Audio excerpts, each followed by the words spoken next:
کیا آپ جانتے ہیں کہ ایک بچہ اور ایک جنگ اور ایک سلطنت کی تقدیر یہ صرف ایک فیصلے پر تھی۔ یہ کہانی ہے مغل سلطنت کے عروج اور زوال کی، جس کے سیریز کے ہم ایپیسوڈ 3 میں جانیں گے کہ ایک بچہ اور ایک جنگ اور ایک سلطنت کی تقدیر کیسے بدلی جاتی ہے۔ دلی ایک بار پھر خاموش ہو چکا تھا۔ لال قلعے کے دروازے بند تھے، محل کے سین میں مشعلیں جل رہی تھی، ہوا میں بہت زیادہ اداسی تھی۔ خوف بھی تھا کیونکہ ہمایوں مر چکا تھا، وہ بادشاہ جو جلا وطن ہوا تھا اور پھر لوٹا تھا۔ پھر چند مہینوں بعد وہ بادشاہ قبر میں اتر گیا۔ مغل تخت پھر سے خالی تھا، لیکن اس بار خالی تخت کے سامنے کوئی تجربہ کار شہزادہ نہیں تھا، بلکہ ایک بچہ تھا جس کی عمر صرف 13 سال تھی اور چہرہ معصوم تھا، چھوٹے قد کا مالک تھا۔ اس بچے کا نام تھا جلال الدین محمد اکبر، اور تاریخ نے پہلی بار یہ سوال پوچھا تھا، کیا ایک بچہ بھارت کی سب سے خطرناک سلطنتوں کو اکیلا روک سکتا ہے؟ کیونکہ دشمن تیار کھڑا تھا۔ رات کے سناٹے میں دہلی کے دربار میں ایک آدمی کھڑا تھا، لوہے جیسا جسم تھا، پتھر جیسا دل تھا، اور آنکھوں میں صرف ایک مقصد تھا کہ اکبر کو کسی صورت میں بھی زندہ نہیں رہنے دے گا۔ اس کا نام تھا ہیمو، ایک عام دکاندار کا بیٹا تھا جو قسمت کے زور پر افغان سلطنت کا سپہ سالار بن چکا تھا۔ وہ پہلے ہی اکبر کے نام پر 21 جنگیں جیت چکا تھا، یاد رہے 21، اور اب وہ دہلی کا تخت چاہتا تھا۔ ہمایوں کے جنازے کے دن جب مغل دربار رو رہا تھا، اسی دن ہیمو نے آگرہ پر حملہ کر دیا۔ مغل فوج بھاگ گئی تھی اور دہلی افغان کے قبضے میں چلا گیا تھا، اور ہیمو نے اپنا نام رکھا راجہ وکرم آدتیہ۔ مغل سلطنت صرف اور صرف کاغذ پر رہ گئی تھی، حقیقت میں وہ بالکل ختم ہو چکی تھی۔ پنجاب کے ایک چھوٹے سے شہر کلا نور میں بارش ہو رہی تھی، کیچڑ میں لتھڑا ہوا میدان تھا، چند تھکے ہوئے سپاہی تھے، اور درمیان میں وہی 13 سالہ بچہ اکبر کھڑا تھا۔ نہ تو اس کے پاس تاج تھا، نہ تخت تھا، اور نہ کوئی دارالحکومت تھا، بس ایک تلوار تھی جو اس کے ہاتھ کانپتے ہوئے پکڑتے تھے، اور اس کے پیچھے کھڑا تھا ایک آدمی جس کے دماغ میں سلطنت تھی اور دل میں فولاد تھا۔ نام تھا بیرام خان۔ بیرام خان نے اکبر کے کاندھے پر ہاتھ رکھا اور کہا، شہزادے، اگر آج تم ڈر گئے تو کل تاریخ میں تمہیں بادشاہ نہیں، ایک بھاگا ہوا بچہ لکھا جائے گا۔ اکبر نے آسمان کی طرف دیکھا، بارش آنکھوں میں جا رہی تھی یا آنسو تھے، پتہ نہیں، لیکن اس نے سر ہلایا، اور وہیں کیچڑ میں اکبر کو مغل بادشاہ بنایا گیا، بغیر محل کے، بغیر تخت کے، بغیر تاج کے، صرف نیت کے ساتھ۔ دوسری طرف دہلی میں ہیمو شاہی تخت پر بیٹھا تھا، مغلوں کے خزانے اس کے قدموں میں تھے، اور اس نے اعلان کر دیا تھا کہ میں ہندوؤں کا راجا ہوں، میں مغلوں کو ہمیشہ کے لیے ختم کر دوں گا۔ اور اس کی فوج 1,00,000 سپاہیوں سے زیادہ تھی، 500 ہاتھی تھے، پورا کا پورا توپ خانہ تھا، تجربہ کار جرنیل تھے، اور مغل فوج کے پاس کیا تھا؟ صرف اور صرف 10,000 سپاہی اور ایک بچہ بادشاہ جو کہ ابھی 13 سال کا تھا۔ اکتوبر 1556 میں پانی پت کا میدان، وہی زمین جہاں بابر نے سلطنت بنائی تھی، جہاں اب اکبر کو یا تو سب کچھ مل جانا تھا یا سب کچھ کھو جانا تھا۔ صبح کا دھندلا سورج، مغل فوج کانپ رہی تھی، سپاہیوں کے دل میں سوال تھا، ہم بچے کے لیے جان دیں گے؟ بہرام خان نے تلوار نکالی اور کہا، یہ لڑائی اکبر کی نہیں ہے، یہ لڑائی مغل خون کی آخری سانس کی ہے۔ اکبر گھوڑے پر بیٹھا تھا، ہیلمٹ اس کے سر سے بڑا تھا کیونکہ اس کا جسم چھوٹا تھا، لیکن آنکھوں میں آگ موجود تھی۔ جنگ شروع ہوئی، ہاتھی آگے بڑھے، زمین کانپ اٹھی۔ ہیمو خود اپنے سب سے بڑے ہاتھی پر تھا، زرہ پہنے ہوئے تھا اور نیزہ اس کے ہاتھ میں تھا۔ ایک دیو کی طرح افغان فوج مغل صفوں کو چیرتی جا رہی تھی، مغل فوج پیچھے ہٹنے لگی تھی، لیکن اکبر نے کہا، کچھ سپاہی بھاگ رہے ہیں۔ اس کا دل بیٹھا جا رہا تھا۔ اس نے بہرام خان کو دیکھا، جیسے پوچھ رہا ہو، اب کیا کرنا ہے؟ اچانک ایک تیر فضا میں اڑا اور سیدھا ہیمو کی آنکھ میں جا لگا۔ وہ چیخا، ہاتھی پاگل ہو چکا تھا، اور پوری فوج میں یہ شور مچ چکا تھا کہ ہیمو مارا گیا، ہیمو مر گیا، ہیمو مارا گیا۔ افغان فوج کا حوصلہ ٹوٹ چکا تھا، صفیں ٹوٹنے لگی، مغل فوج نے پلٹ کر حملہ کیا، اور چند گھنٹوں میں میدان لاشوں سے بھر چکا تھا۔ ہیمو زندہ تھا، مگر اس کو قیدی بنا لیا گیا۔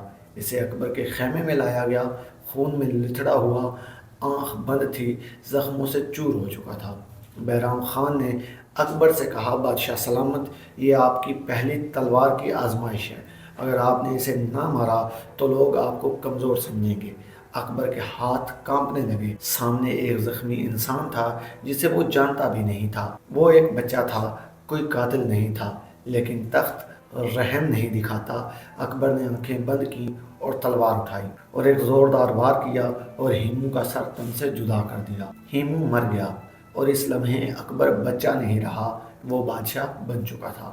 خون سے دہلی واپس لی گئی، مغل پرچم پھر سے لہرایا گیا، شہر نے سکھ کی سانس لی اور رعایا نے سوچا شاید یہ بچہ واقعی ہی قسمت کا لکھا ہوا ہے۔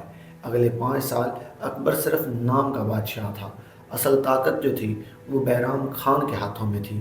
وہ فیصلے کرتا تھا، وہ جنگیں لڑتا تھا، وہ دشمنوں کو کچلتا جاتا تھا۔ اکبر جو تھا وہ سیکھ رہا تھا، دیکھتا تھا، خاموش رہا۔ پھر ایک دن اچانک اکبر نے کہا، میں اب خود حکومت کروں گا۔ بہرام خان کو ہٹا دیا گیا۔ کچھ لوگ لکھتے ہیں کہ جلا وطن کر دیا گیا اور کچھ کہتے ہیں کہ قتل کر دیا گیا۔ سچ یہ ہے کہ طاقت 2 تلواریں برداشت نہیں کرتی، ایک میان میں صرف ایک تلوار ہی رہ سکتی ہے۔ اور پھر یہاں سے اکبر کا اصل دور شروع ہوا۔ جنگیں لڑی گئی، راجپوتوں سے گجرات لیا گیا، بنگال لیا گیا، کابل اور خانوں سے بھی جنگ لڑے گی۔ سلطنت پھیلتی گئی، لیکن اکبر صرف تلوار نہیں تھا، وہ سوال تھا، وہ عقل تھا، وہ تبدیلی تھا۔ اس نے کہا، مذہب انسان کو جوڑے تو اچھا ہے، اگر توڑے تو وہ زہر ہے۔ اس نے ہندوؤں کو عہدے دیے، راجپوت شہزادے سے شادی کی اور آپس کی ناراضگیاں ختم کی۔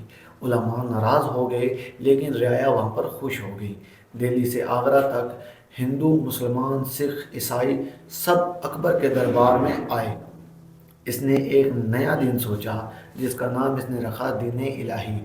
کچھ نے اسے پاگل کہا، کچھ نے اسے نبی بھی کہا اور کچھ نے صرف ایک خطرناک بادشاہ۔ لیکن جو بھی ہو، ایک بات تو سچ تھی، وہ بچہ جو کیچڑ میں بادشاہ بنا تھا اب ہندوستان کا سب سے طاقتور انسان تھا۔ اکبر نے 49 سال حکومت کی تھی، تقریباً پورا برصغیر اس کے قدموں میں تھا۔ اور جب وہ مرنے والا تھا تو تاریخ نے لکھا، یہ صرف بادشاہ نہیں تھا، یہ ایک عہد تھا۔ لیکن ہر سورج کے بعد اندھیرا آتا ہے۔ اکبر کا بیٹا جہانگیر، جو کہ شراب کا عادی تھا، نشہ کرتا تھا اور سازشیں، دربار میں زہر پھیلنے لگا۔ مغل خون پھر سے بے چین ہونے لگا تھا۔ عمر کے آخری حصے میں وہی اکبر جس کے سامنے سلطنت کانپتی تھی، اب بستر پر کمزور پڑا تھا۔ جسم بیماری سے ٹوٹ چکا تھا اور سانس بھاری تھی، آنکھیں دھندلا رہی تھی، لیکن اب بھی دماغ جاگ رہا تھا۔ اسے معلوم تھا کہ اس کا بیٹا جہانگیر نشے، غرور اور بغاوتوں میں گھرا ہوا ہے۔ وہی جہانگیر جس نے اپنے باپ کے خلاف بغاوت کی تھی اور اپنے ہی دوست کو قتل کروایا تھا۔ اکبر کے دل میں ایک خوف تھا کہ اگر اقتدار اس کے ہاتھ آئی تو وہ میری بنائی ہوئی ساری سلطنت کو خون میں نہلا دے گا۔ اس لیے اکبر کی نظر ایک اور چہرے پر جا کر ٹکتی تھی، جو کہ ایک بچہ تھا، خاموش تھا لیکن سمجھدار تھا۔ اس کا پوتا خرم، جو کہ آگے چل کر ایک بہت بڑا بادشاہ بننے والا تھا۔ اکبر چاہتا تھا کہ اس کے بعد اس کا بیٹا بادشاہ نہ بنے بلکہ اس کا پوتا بادشاہ بنے۔ وہ اپنی زندگی کے بالکل آخری مراحل میں تھا تو جہانگیر نے کہا کہ میرے بعد تو ویسے بھی آپ کے پوتے نے ہی بادشاہ بننا ہے، تو کیوں نہ آپ مجھے بادشاہ بنا دو اور وقت کا انتظار کرو تو آپ کا پوتا بادشاہ بن جائے گا۔ تو اکبر نے وہاں پر سوچا کہ یہ نشہ کرتا ہے، شرابی ہے، یہ بہت جلد مر جائے گا، اس کے بعد تخت میرے پوتے کو مل جائے گا۔ اور اس کے دل میں پتہ نہیں کون سی بات آئی، اس نے تخت جہانگیر کو دے دیا۔ 1605 میں اکبر شدید بیماری میں مبتلا ہو چکا تھا۔ اس کی بیماری بہت زیادہ شدید ہو چکی تھی، جسم کمزور ہو چکا تھا اور جسم میں زہر پھیلنے لگا تھا۔ لال قلعے کے کمرے میں وہ لیٹا تھا، باہر دربار خاموش تھا، اندر تاریخ سانس روکے کھڑی تھی۔ اکبر نے آہستہ سے آنکھیں بند کی اور وہ بادشاہ جس نے ہندوستان کو ایک کیا تھا ہمیشہ کے لیے خاموش ہو گیا۔ نہ تلوار، نہ زہر، بلکہ وقت سے ہار کر اس کی خواہش تھی کہ تخت اس کے پوتے کو ملے، لیکن اپنے آخری وقت میں اس نے اپنی جگہ جہانگیر کو دے دی۔ خرم یعنی کہ مستقبل کا شاہ جہان خاموشی سے کھڑا اس کھیل کو دیکھتا رہا، اور تاریخ نے ایک جملہ لکھا: اکبر نے سلطنت بنائی، اسے سنبھالنے کا خواب پوتے کے لیے دیکھا تھا، مگر تخت بیٹے کے حصے میں آ گیا۔ اس کا خواب ادھورا رہ گیا، اور مغل تخت پر بیٹھا وہی بیٹا جس پر اسے خود بھروسہ نہیں تھا۔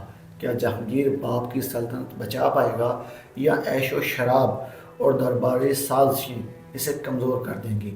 اور وہ خاموش پوتا خرم کیا واقعی ایک دن اچھا بادشاہ بن پائے گا؟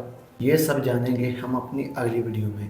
تو اگر آپ کو یہ ویڈیو اچھی لگی ہے تو چینل کو سبسکرائب ضرور سے کر دینا، اور ویڈیو کو لائک کرنا، اور اس سیریز کو کتنا پسند کر رہے ہیں یہ کمنٹ کر کے آپ نے ضرور بتانا ہے، اور آنے والی ویڈیو کا انتظار رہے گا۔ تب تک کے لیے اللہ حافظ۔